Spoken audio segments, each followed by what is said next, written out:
Hi friends, మీరు చూస్తున్నారు iTech job safety YouTube channel. Friends, మన ఛానల్ అనేది జూనియర్ లైన్మెన్ జాబ్స్కి కోరుకునేటువంటి విద్యార్థుల కోసం రూపొందించబడింది. సో రోజులాగే ఒక సరికొత్త టాపిక్తో మనం మీ ముందుకు వచ్చేసాము. సో లాస్ట్ క్లాస్లో మనం ఓమ్స్ లా గురించి చెప్పుకోవడం జరిగింది. ఈరోజు మనం రెసిస్టెన్స్ లా గురించి మనం చెప్పుకున్నాము. సో రెసిస్టెన్స్ లా అంటే ఏంటి, మనకి రెసిస్టెన్స్ సింబల్ ఇది. సో రెసిస్టెన్స్ సిద్ధాంతం అంటే ఏంటో మనం ఈరోజు చెప్పుకున్నాము. సో రెసిస్టెన్స్ అంటే ఏంటనేది ఫస్ట్ మనం ఫండమెంటల్గా చర్చించుకుంటే కనుక, రెసిస్టెన్స్ అంటే ఏంటంటే కరెంటు ప్రవాహానికి అడ్డుపడేది, కరెంటు ప్రవాహాన్ని ఆపేది, కరెంటు ప్రవాహాన్ని ఆపే వస్తువు ద్వారా ఆపే వస్తువు లేదా ధర్మంనే రెసిస్టెన్స్ అంటారు. అంటే సపోజ్ మనం ఒక బైక్ మీద మనం హైవే మీద వెళ్తున్నప్పుడు, సో ఒక బైక్ మీద మనం హైవే మీద వెళ్తున్నప్పుడు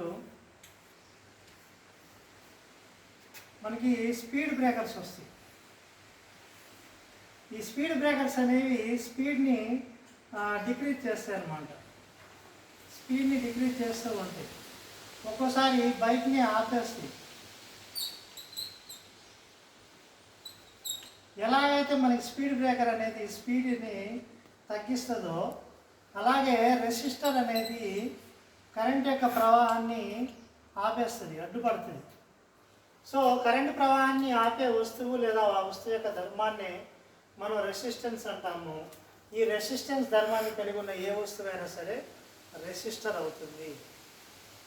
okay, so these are just like speed breakers అనమాట. స్పీడ్ బ్రేకర్స్ ఎలాగైతే వాహన వేగాన్ని తగ్గిస్తాయో, ఒక్కోసారి స్పీడ్ బ్రేకర్ ఇంకా హైట్గా కనుక మనం వేస్తే కనుక ఆ వాహనాన్ని ఆపిపడేయచ్చు అనమాట. అదేవిధంగా రెసిస్టర్ అనేది కరెంటు ప్రవాహానికి అడ్డం పడుతుంది.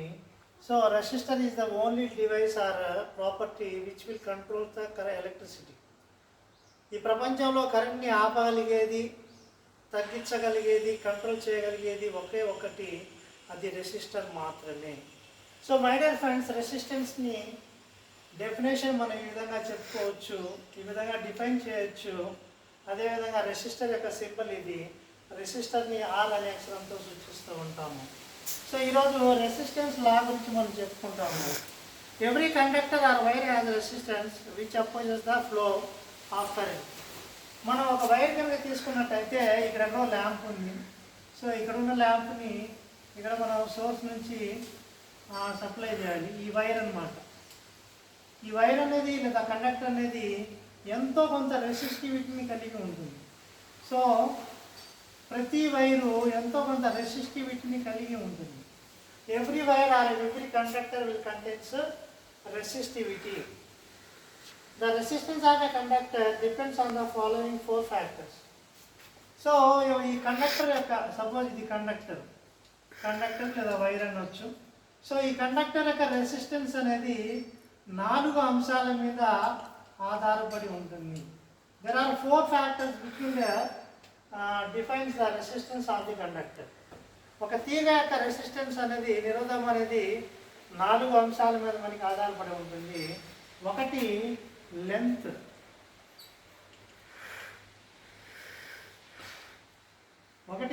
అవుతుంది మనకి. R is directly proportional to L. ఆ తీగ యొక్క లెంత్ అనేది పెరిగితే రెసిస్టెన్స్ అనేది పెరుగుతుంది. అంటే ఒక తీగ తీసుకున్నాము, తీగ యొక్క లెంత్ పెరిగితే రెసిస్టెన్స్ పెరుగుతుంది.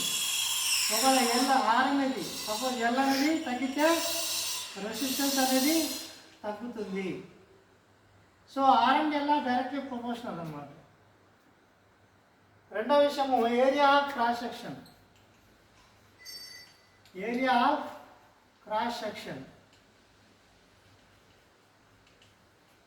క్రాస్ సెక్షన్ అంటే తీగ యొక్క మందము, తీగ యొక్క చుట్టుకొలత.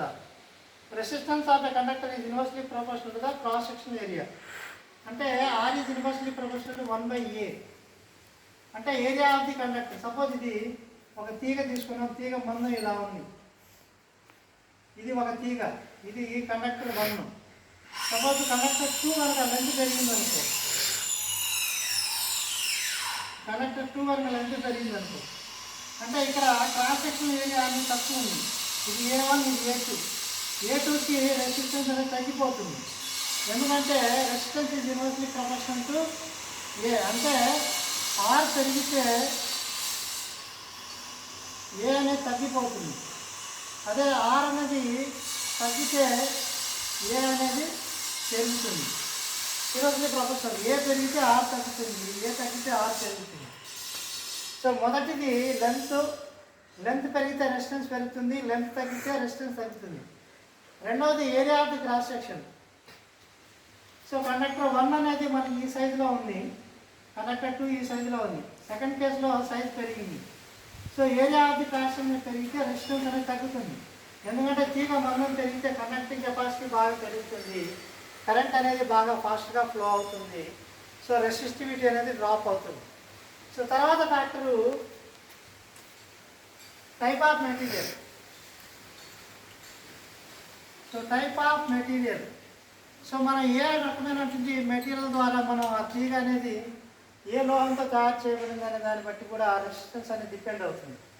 Resistance of conductor depends on the type of metal used in it, since the different materials are different resistivity. మనం చెప్పుకుంటాం అంటే రాగి ఒక రకమైన రెసిస్టివిటీ కలిగి ఉంటుంది, అలాగే సిల్వరు, వెండి ఒక రకమైన కండక్టివిటీ కలిగి ఉంటుంది, అలాగే బంగారం, అలాగే అల్యూమినియం.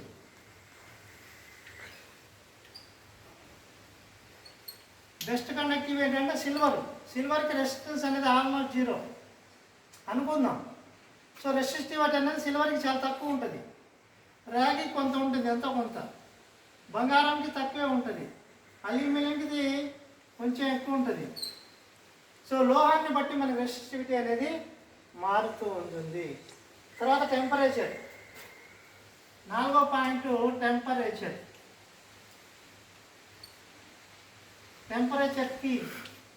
టెంపరేచర్ని బట్టి కూడా మనకి రెసిస్టివిటీ అనేది మారుతుంది అనేది చాలా సుస్పష్టంగా అర్థమవుతుంది. Resistance of or material depends on the temperature. Resistance of what are the materials increase with temperature in rise in temperature. So temperature is directly proportional to resistance most of the cases. అంటే temperature పెరిగితే resistance పెరుగుతుంది, temperature తగ్గితే resistance అనేది తగ్గుతుంది. So my dear friends, మీరు చూస్తున్నారు ITI job dreams AP YouTube channel. మన channel అనేది జూనియర్ లైన్ మ్యాన్ కోర్స్ కోసం ప్రిపేర్ అయ్యే విద్యార్థుల కోసం, ఐటీఐ ఎలక్ట్రీషియన్ ట్రేడ్ చదువుతున్న విద్యార్థుల కోసం రూపొందించబడింది. చాలామంది సబ్స్క్రైబ్ చేసుకోకుండా చూస్తున్నారు ఫ్రెండ్స్. మీకోసం నేను, నా స్టూడెంట్స్ అనేవాళ్ళు ఎంతో కష్టపడి చేస్తున్న వీడియోస్ ఇవి. దయచేసి సబ్స్క్రైబ్ చేసుకోండి, మీ ఫ్రెండ్స్ అండ్ ఫ్యామిలీ మెంబర్స్కి షేర్ చేయండి, తప్పకుండా కామెంట్ చేయడం మర్చిపోవద్దు. సో రెసిస్టెన్స్ లా అనేది మనకి సిద్ధాంతం ఏమని చెప్తుందంటే, సో ఏ కండక్టర్ తీసుకున్నా, ఏ వైర్ తీసుకున్నా దానిలో ఎంతో కొంత రెసిస్టెన్స్ అనేది ఉంటుంది, అది ఎంతో కొంత కరెంట్ని మనకి ఆపుతూ ఉంటుంది. అయితే ఈ రెసిస్టెన్స్ అనేది 4 అంశాల మీద ఆధారపడి ఉంటుంది. ఒకటి లెంత్, ఒక వైర్ యొక్క లెంత్ పెరిగితే రెసిస్టెన్స్ కూడా పెరుగుతుంది. రెండవది క్రాస్ సెక్షన్ ఏరియా, ఒక వైర్ యొక్క క్రాస్ సెక్షన్ ఏరియా పెరిగితే రెసిస్టెన్స్ తగ్గుతుంది. సో ఒక వైర్ యొక్క క్రాస్ సెక్షన్ ఏరియా పెరిగితే రెసిస్టెన్స్ తగ్గుతుంది. అదేవిధంగా మనకి టైప్ ఆఫ్ మెటీరియల్, అంటే మనం ఏ లోహంతో ఆ వైర్ని తయారు చేస్తామన్న దాన్ని బట్టి దాని యొక్క రెసిస్టెన్స్ ఎక్కువ తక్కువ అనేది ఉంటుంది మనకి. సపోజ్ మన silver is a good conductor of electricity, దాంట్లో కండక్టివిటీ ఎక్కువ ఉంటుంది, రెసిస్టివిటీ తక్కువ ఉంటుంది అని మనకి చాలా బాగా అర్థమవుతుంది.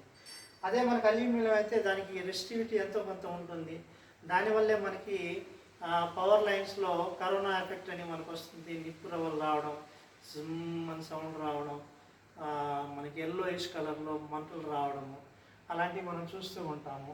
అది రెసిస్టెన్స్ ఉండడం వల్ల మనకు వస్తుంది. సో టైప్ ఆఫ్ మెటీరియల్, అది ఏ లోహంతో తయారు చేయబడింది అన్నదాన్ని బట్టి కూడా మనకి రెసిస్టెన్స్ అనేది మారుతూ ఉంటుంది. అలాగే temperature directly proportional to resistance అండి. సో మనకి ఏ లోహమైనా సరే చాలా మోస్ట్ ఆఫ్ ది కేసెస్లో most of the materials are temperature increase అయితే రెసిస్టెన్స్ అనేది ఇంక్రీజ్ అవుతుంది. So temperature is directly proportional to resistance. So temperature పెరిగితే రెసిస్టెన్స్ పెరుగుతుంది, టెంపరేచర్ తగ్గితే రెసిస్టెన్స్ అనేది తగ్గుతుంది. సో దీన్ని బట్టి మనకి ఏమర్థమవుతుంది అంటే మనకి గుడ్ కండక్టివిటీ కావాలంటే టెంపరేచర్ అనేది తక్కువ ఉండాలి. అప్పుడు రెసిస్టెన్స్ అనేది కూడా తక్కువ ఉంటుంది, కండక్టివిటీ ఎక్కువ ఉంటుంది. అందుకనే మనకి సమ్మర్ డేస్లో టెంపరేచర్ హాట్గా ఉంటుంది, రెసిస్టివిటీ పెరిగిపోవడం, వోల్టేజ్ డ్రాప్స్ రావడం అన్నీ జరుగుతూ ఉంటుంది. మీరు చూస్తున్నారు hitech job dreams AP YouTube channel. This is Gopi Naik.